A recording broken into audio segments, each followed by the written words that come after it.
नमस्कार बंधुरा, आज के आमी आपनादेर साथे शेयर करब मयदा और सुजी दिए तैरी दारुण मुखरोचक स्वादेर झाल पोया पिठेर रेसिपि।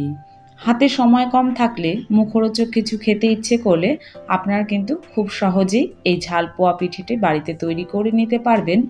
चलुन ताहले देखे नेই।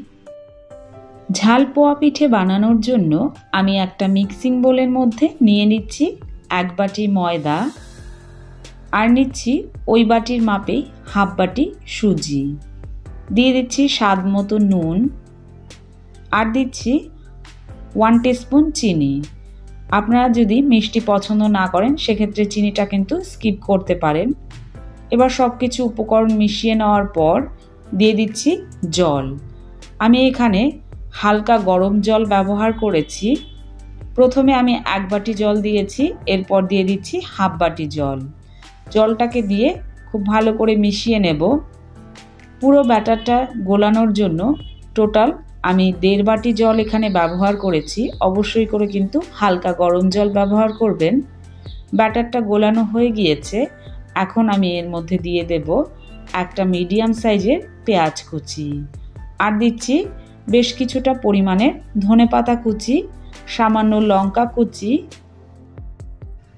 1 টেবিল চামচ পরিমাণের আদা আর রসুনের পেস্ট আর দিচ্ছি একটা মিডিয়াম সাইজের আলু। আলুটাকে আমি গ্রেট করে নিয়েছি, গ্রেট করে পরিষ্কার করে ধুয়ে এর মধ্যে দিয়ে দিয়েছি। এবার এই সব কিছু ব্যাটারের সঙ্গে খুব ভালো করে কিন্তু মিশিয়ে নেব।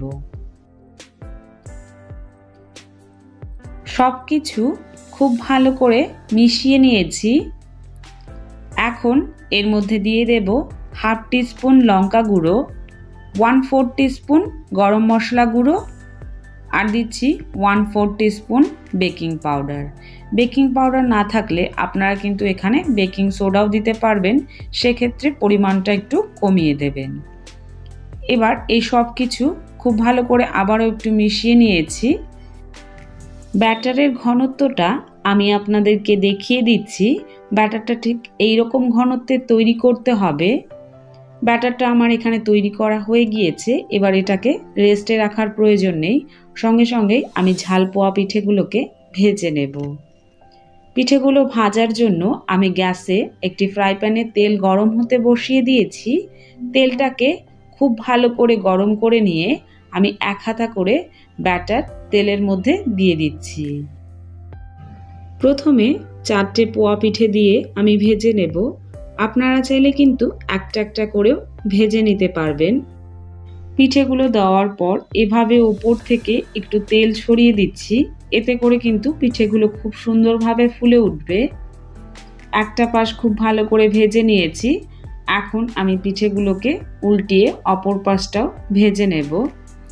এভাবেই উল্টে পাল্টে বেশ কিছুক্ষণ সময় নিয়ে একটু লাল লাল করে মিডিয়াম টু হাই ফ্লেমে রেখে আমি পিঠেগুলোকে ভেজে নেব। দেখুন পিঠেগুলো এখানে ভাজা হয়ে গিয়েছে। এবার এগুলোকে তেল থেকে তুলে নিচ্ছি। একই রকমভাবে বাকি পিঠেগুলো কিন্তু আমি ভেজে নেব। আপনারা বাড়িতে এভাবে অবশ্যই একবার ঝাল পোয়া পিঠে তৈরি করে দেখবেন। হাতে সময় কম থাকলে মুখরোচক কিছু খেতে মন চাইলে খুব অল্প সময়ের মধ্যে কিন্তু এটা তৈরি করে নিতে পারবেন। আর খেতে কিন্তু ভীষণ টেস্টি হয়, আর তৈরি করা তো খুবই সহজ। এভাবেই উল্টে পাল্টে বাকি পিঠেগুলোকে কিন্তু আমি ভেজে নিচ্ছি। আজকের এই ঝাল পোয়া পিঠের রেসিপি যদি আপনাদের কাছে ভালো লেগে থাকে লাইক, কমেন্ট এবং শেয়ার করবেন। আর আমার চ্যানেলে যদি আপনি নতুন হয়ে থাকেন চ্যানেলটিকে সাবস্ক্রাইব করার অনুরোধ রইল। ভিডিওটি সম্পূর্ণ দেখার জন্য অসংখ্য ধন্যবাদ।